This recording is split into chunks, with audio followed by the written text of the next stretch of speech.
Hello there, students and friends. Welcome to the third part of the lecture series on inductance.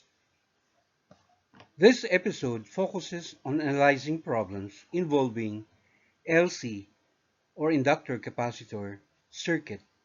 So just hang on, watch and learn.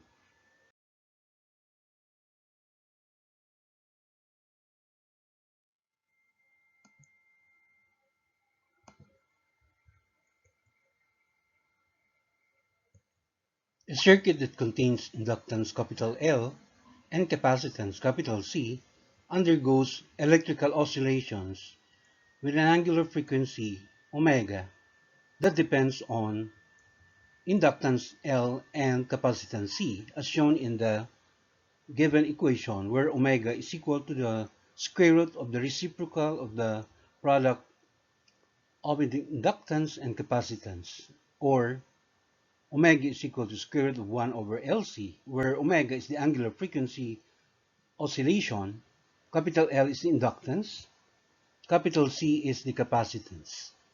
And since the electrical oscillations behaves what we call a simple harmonic motion, where as shown in this graph, um, the type of um, oscillation is a sinusoidal wave.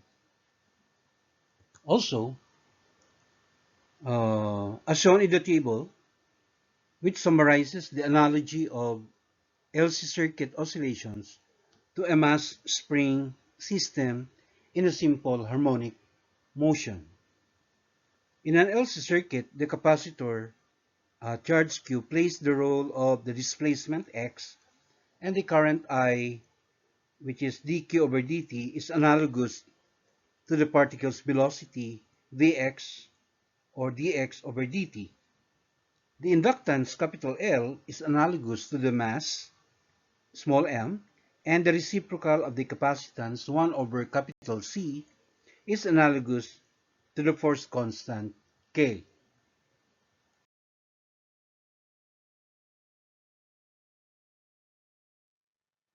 In an oscillating LC circuit, the charge on the capacitor and the current through the inductor both vary sinusoidally with time.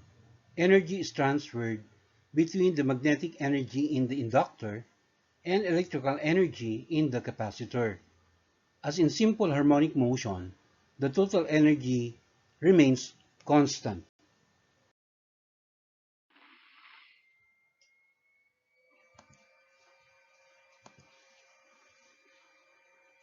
In this figure, the capacitor is charged to a potential difference V sub m and initial charge Q sub m, or C multiplied by V sub m, on its left hand plate, and then the switch is closed. What would happen? The capacitor begins to discharge through the inductor, and because of the induced EMF, in the inductor, the current cannot change instantaneously. It starts at zero and eventually build up to a maximum value I sub m. And during this build-up, the capacitor is discharging. At each instant, the capacitor potential equals the induced EMF. So as the capacitor discharges, the rate of charge of current decreases.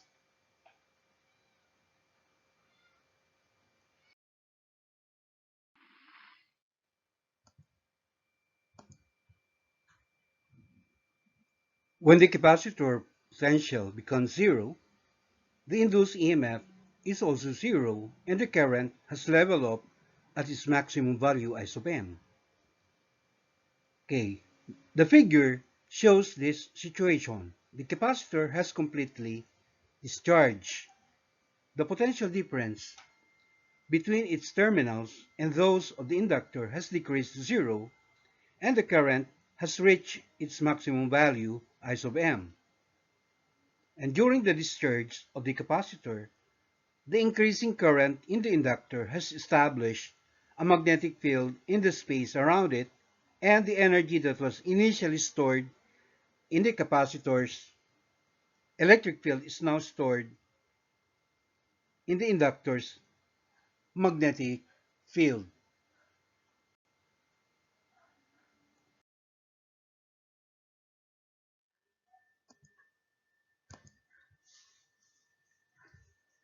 Although the capacitor is completely discharged in figure 30.14b, the current persists.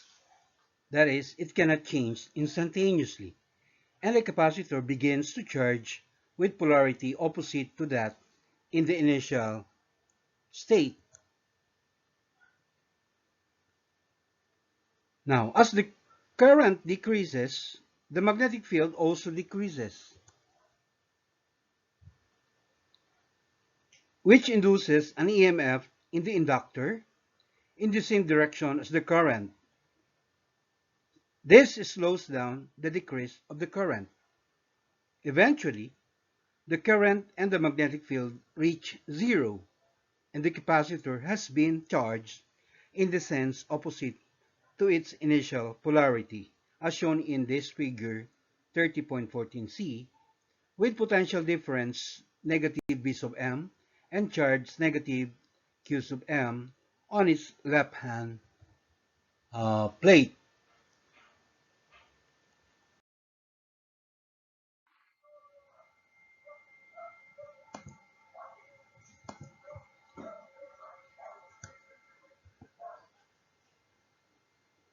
The process now repeats in the reverse direction. A little later, the capacitor has again discharged, and there is a current in the inductor in the opposite direction. And as shown in this figure, okay, still later, the capacitor charge returns to its original value, as shown in the first figure, and the whole process repeats. All right?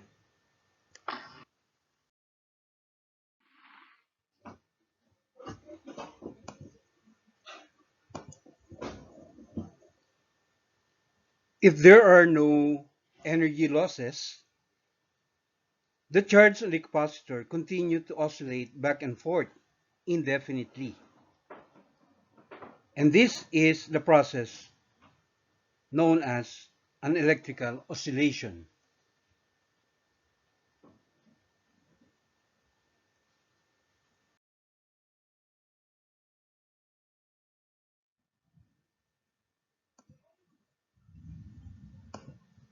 So for question number 1, the LC circuit in the figure contains an inductor with inductance capital L equal to 25.0 microhenry. The charge and current in this circuit oscillate with frequency 445 Hz, and the maximum capacitor charge is 5.00 millicoulombs. Questions: letter A, find the capacitance of the capacitor, and letter B, find the maximum current in the circuit. Our solution: alright, we base our formula for finding the angular frequency omega equal to 2 pi of the regular frequency f, which when we substitute, the ordinary frequency f is 445 hertz or per second. When that's multiplied to 2 pi, we will get as the value for the angular frequency omega equal to 2.80 times 10 to the third radian per second.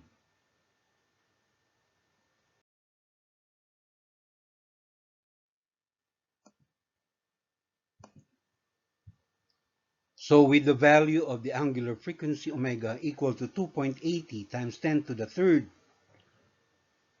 radian per second, we can now determine the capacitance in the capacitor That's question letter A, whose formula is just equal to the reciprocal of the product of the square of the angular frequency omega squared times the inductance L.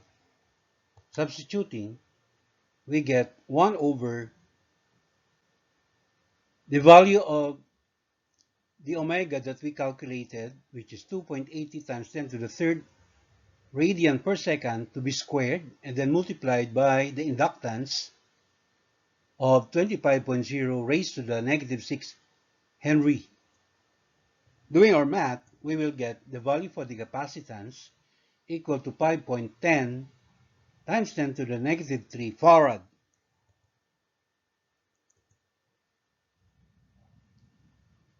And moving on to question letter B, which is finding the maximum current in the circuit, where that current I is equal to plus minus the square root of the reciprocal of the product LC, or simply the angular frequency omega, to be multiplied by the square root of the maximum charge capital Q squared minus small q squared. All right, but since what is asked in the question is the maximum current, and that is the current when the value of the small q is equal to 0.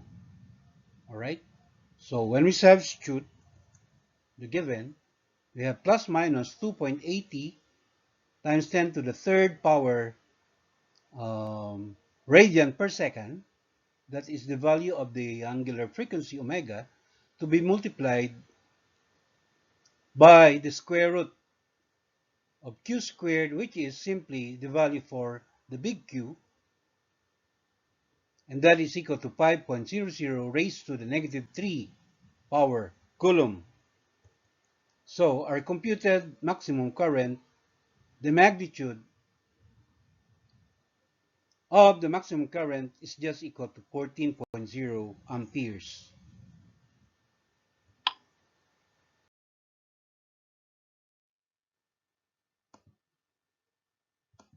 Question number 2. You connect an LC circuit that contains a 30.0 microhenry inductor and a 655 microfarad capacitor. At time t is equal to 0, the capacitor has its maximum charge of 0.400 millicoulomb. Question. Letter A. Find the time after t equals 0 when the capacitor charge is 0. And question letter B. Find the magnitude of the current in the circuit at this time. So our solution, we first determine the angular frequency omega, all right, which is equal to square root of 1 over the product of the inductance and the capacitance. Substituting, we have square root of 1 over 30.0 times 10 to the negative 6 Henry. That's multiplied to 655 times 10 to the negative 6 farad. And we will get the value for the angular frequency omega equal to 7.13 times 10 to the third radian per second. And to be able to answer questions letter A and letter B, we first determine the period capital T. All right? So the period capital T is just equal to 2 pi divided by the angular frequency omega. Substituting, 2 pi divided by the computed angular frequency omega, which is 7.13 times 10 to the third power rad per second. And we will get the value for the period capital T equal to 8.81 times 10 to the negative 4 power seconds. So, question letter A is asking for the time after t equals 0 when the capacitor charge is 0. All right. Uh, you may check our previous figure. All right, where it says there that at a time, all right, at a time of 1/4 the period, that is where we have the capacitor charge to be equal to 0. And that's exactly the time that we want. All right, so we just multiply 1/4 of the period, capital T, or 1/4 of the value of the computed period, 7.30 or 8.81 times 10 to the negative 4 seconds. So we will get, all right, the time after t equals 0 when the capacitor charge is 0. That is small letter t equal to 2.20 times 10 to the negative 4 seconds.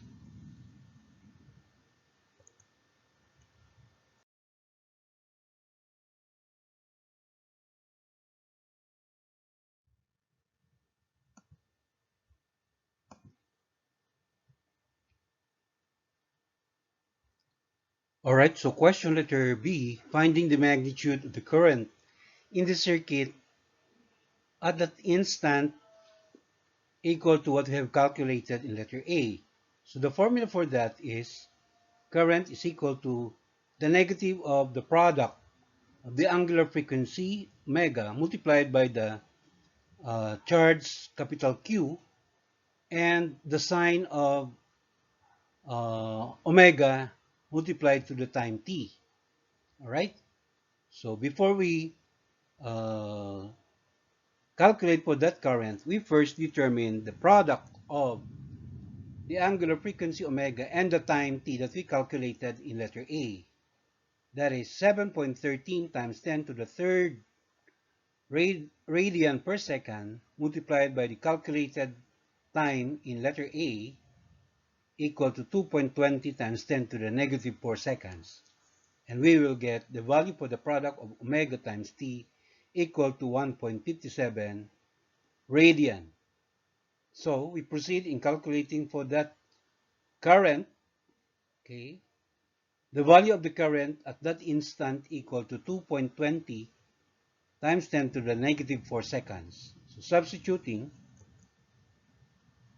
we have negative 7.13 times 10 to the third radian per second multiplied by the big Q, or the charge in the capacitor, equal to 4.00 times 10 to the negative 4 coulomb, and the sine of the angle 1.57 radian. Doing our math, we will get the value for the current, which is 2.85 amperes.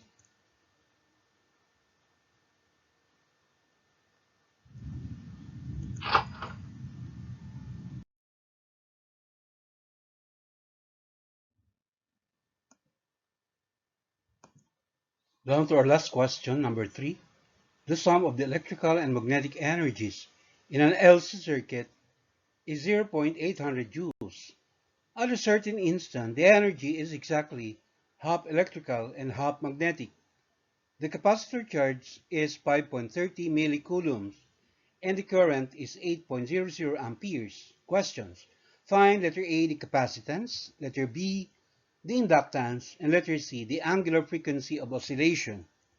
So for our solution, in question letter A, we first equate the electrical energy represented by capital U sub E, which is equal to the square of the charge small q over twice the capacitance C. Since our target variable is the capacitance, all right, after substituting, which is 0.400 joules equals 5.30 times 10 to the negative 3 coulomb to be squared divided by twice the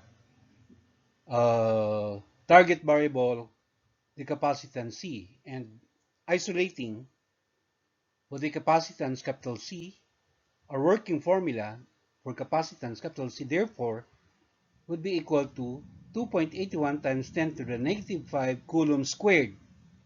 and that is to be divided by twice the value of the energy, or 2 times 0.400 joules. So simplifying, we get the value for the capacitance, which is 3.51 times 10 to the negative 5 farad. Moving on to question letter B, finding the inductance, capital L, all right, which according to the problem, half of the total energy is also in the form of magnetic energy that's labeled as capital U sub B, whose formula is just equal to 1/2 the product of the inductance, capital L, and the square of the current. All right. We first substitute 0.400 joules, that's the magnetic energy, and that is equal to 1/2 of the inductance to be determined, capital L, and that is to be multiplied by the square of the given current of 8.00 amperes. So isolating for the inductance, capital L, we get 2 times 0.400 joules to be divided by the square of the current, all right, or 64.0 amperes squared. Simplifying, we get the value of the inductance, capital L, equal to 1.25 times 10 to the negative 2 Henry. Okay, before getting the angular frequency omega, we first get the product of L and C. So we just multiply 1.25 times 10 to the negative 2 Henry times 3.51 times 10 to the negative 5 farad, and we get their product LC equal to 4.39 times 10 to the negative 7 Henry farad. And that brings us to determining the angular frequency of oscillation omega, which is just equal to square root of the reciprocal of LC. And substituting, all right, square root of 1 over 4.39 times 10 to the negative 7 Henry farad. Doing our math, we will get the value for the angular frequency of oscillation omega, which is 1.51 times 10 to the third radian per second. So that's it. We are done with our tutorial. Thank you very much as usual.